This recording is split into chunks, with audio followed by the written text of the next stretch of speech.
तो SN1 SN2 में SN1 SN2 जो हम लोग पढ़े हैं, इस SN1 SN2 में अब हमें याद रखना है कि इसके जो सवाल पूछे जाते हैं वो सवाल किस प्रकार से बनते हैं और इनको कैसे आप सॉल्व करोगे। ठीक है, तो SN1 SN2 के रिएक्शन को सॉल्व करने के लिए पहले चीज़ इनकी अभिक्रियाशीलता की श्रेणी को देख लेते हैं। तो जो SN2 होता है, SN2 यह फर्स्ट आर्डर मतलब जो प्राइमरी हैलोअल्केन होता है उसके लिए अस्थायी होता है, जल्दी रिएक्शन शो करता है। सेकेंडरी थोड़ा स्लो होता है, टर्शियरी सबसे स्लो होता है। लेकिन जब SN1 की बात करते हैं तो SN1 रिएक्शन में आप पाएंगे कि जो टर्शियरी होगा यह रिएक्शन, टर्शियरी रिएक्शन तीव्र गति से होगा, सेकेंडरी उससे धीमा होगा और प्राइमरी सबसे धीमा गति से होगा। ऐसे कंडीशन में एक एग्जाम्पल आपको मिलेगा, वह एग्जाम्पल कुछ इस प्रकार का है, देखिएगा आपको मिलेगा। एग्जाम्पल लिखा हुआ है कि SN1 और SN2 रिएक्शन में निम्न अभिक्रियाओं, SN1 और SN2 रिएक्शन में निम्न अभिक्रियाओं का क्रम अनुमानित करें। ठीक है, एक दिया हुआ है ब्रोमोब्यूटेन एक रिएक्शन लिखा हुआ है। इस ब्रोमोब्यूटेन के 4 समावयवी हैं।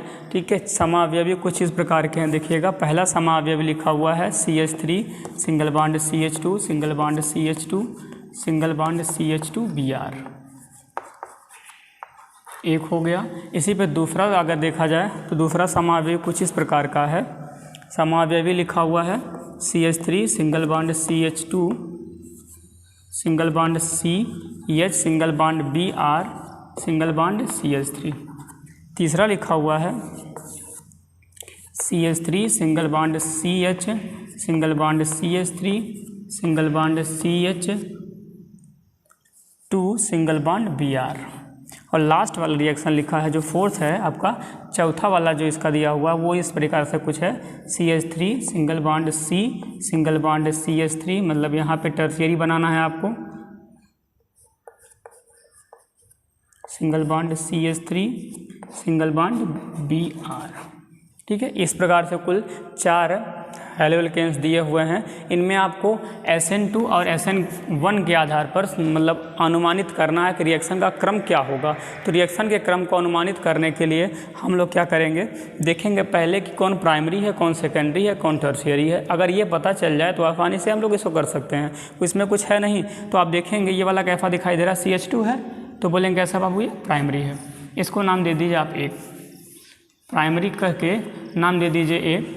दूसरा आपका दिखाई दे रहा है, देखिए यहाँ पे क्या लिखा हुआ है CH, जहाँ CH है मतलब 2 कार्बन जुड़े हुए हैं तो कैसा है, सेकेंडरी है। ठीक है, ये हो गया आपका सेकेंडरी, से आप नाम दे दीजिए B।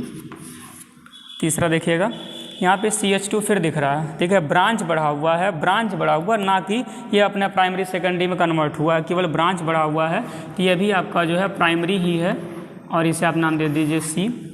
चौथा देख लीजिए क्या जुड़ा हुआ है, 3 CH3 जुड़ा हुआ है C से, तो हम लोग इसे कहते हैं टर्शियरी।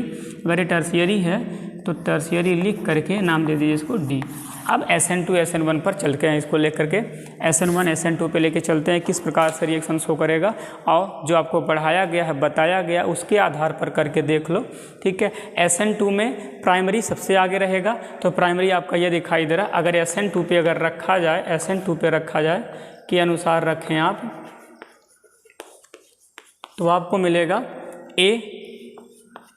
उसके बाद A के बाद ये देखिएगा C भी हमारा A ही है, C भी हमारा प्राइमरी ही है, तो इसको रख देंगे C के बाद हमारा हो जाएगा B, और B के बाद हो जाएगा आपका, देखिए यही क्रम है, B के बाद हो जाएगा D। ठीक है, लेकिन अगर SN1 का उपयोग करेंगे, SN1 का उपयोग करेंगे तो आप पाएंगे, देखिए SN1 में टर्शियरी सबसे मतलब प्रमुख माना जाता है, तो टर्शियरी आपका कौन है, D है, तो पहले हो जाएगा D के बाद SN1 में देखिएगा D के बाद फिर सेकेंडरी आपका दिखाई दे रहा है ये B के बाद अगर हम बात करें तो C आपका जो दिखाई दे रहा है C के बाद लास्ट में कौन आ जाएगा, A आ जाएगा। तो SN2 में और SN1 में इस प्रकार से हम किसी को सॉल्व करेंगे आसानी से बेहद। जब तक आप प्राइमरी सेकेंडरी टर्शियरी नहीं निकालोगे तब तक आसानी से सॉल्व नहीं कर सकते हो। यहाँ देखिएगा जब ब्रांच बढ़ता है तो ऐसे कंडीशन में रिएक्टिविटी में डिस्टर्बेंस आती है, इस वजह से आप पाएंगे कि जो दोनों प्राइमरी होते हुए भी ये ज़्यादा क्रियाशील होता है, इसकी तुलना में किसके लिए, SN2 के लिए। आशा करते समझ में आ गया होगा। धन्यवाद।